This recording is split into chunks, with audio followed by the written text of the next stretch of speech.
Блаженна участ за избраните.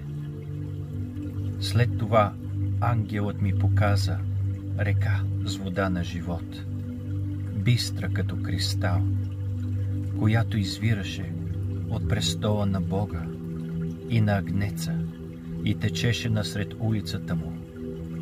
И от двете страни на реката имаше дърво на живота, което раждаше плод 12 пъти, като даваше плод всеки месец, и листата на дърветата бяха за изцеление на народите.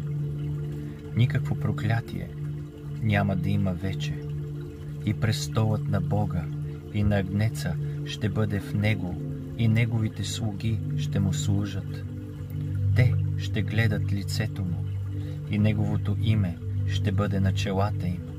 Нощ няма да има вече, и няма да имат нужда от осветяване от светило или от слънчева светлина, защото Господ Бог ги осветява, и те ще царуват до вечни векове.